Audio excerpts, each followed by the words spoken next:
শ্বশুর আম্মা আরে তোমার পাঠালি নিয়ে আমি তোমার বাড়ি আসছি। হ্যাঁ, তোমার বাড়ি আসছি। এখন ঘটনা হচ্ছে এই যে আমি দাওয়াত খাতে আসছি। কর্মটা কি রে?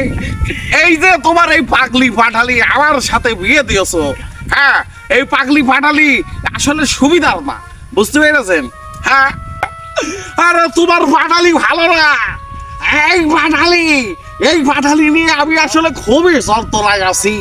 হ্যাঁ হ্যাঁ, না নার্গিসের সাথে আমার কথা হয়ে গেছে। সে বুঝলেছে যে আমার মেয়ে এই পাঠালি আমি তোমাকে তুলে দিলাম।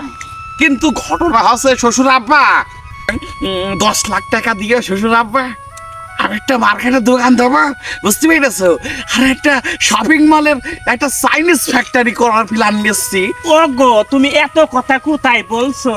হ্যাঁ, আমি তোমার আব্বার সাথে কথা বলছি, কথা বলবা? কথা বলবো না, আব্বা তো দেখতেই যাচ্ছে না। রশ্মি চলো না, চলে যায়। আরে না মধু, শোনা, তোমার আব্বার সাথে একটু কথা বলো। আমার শ্বশুর আব্বা খুব ভালো, 10 লাখ টাকা দেবে। আমার আব্বা দেবে? হ্যাঁ। ও আব্বা, তোমার জামাই গিয়ে 10 লাখ টাকা ব্যবসা করে দিলি, দিবা আব্বা? আব্বা তুমি জানো আমি না তোমার জন্য আনারস কিনেছি, কি মিষ্টি।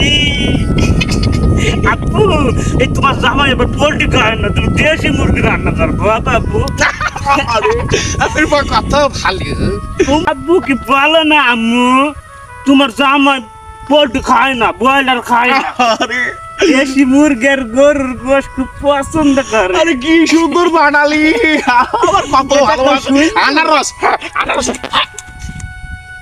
উম্মা, আমার আব্বার জন্য কিনে কিন্তু থুলাম, তা আমি বিলের ধারে এরাম সেলফি তুলছিলাম, আনারস খাই। ওরে সুমন্দির পাঠালি, তুমি সেলফি তুলছিলে, আনারস গেল কোন রে? হ্যাঁ, এই ধর্মের খাসি, আমি কি জানি আনারস কোথায় গেল? আমি সেলফি তুলছিলাম। কর্মটা কি রে? এই সমুদ্রের ভাইয়া নিয়ে এই আনারস করে গেল। এখানে আয়, এখানে দাঁড়া, আনারস করে গেল। হ্যাঁ, তুমি জানো এই আনারস হ্যাঁ আমার আব্বু খাবে। আপু খাবে। তুই আনারস তোর এদিকে আয়, এদিকে আয়, এদিকে আয়। তোর নদীর মধ্যে ছবি তুলছিস, এই নদীর সাথে গিয়ে তুই সমুদ্রের ভাইয়ে তুই নদীর মধ্যে থাক। ও খাসি, তুমি আমার বাপের বাড়ি থেকে 10 লাখ টাকা তুমি ব্যবসা করবা, আর তার মেয়েকে তুমি ফেলিয়ে দিয়েছো। তারা আমার আব্বাকে আমি বলছি, তো টাকা আনে আমি দেখছি।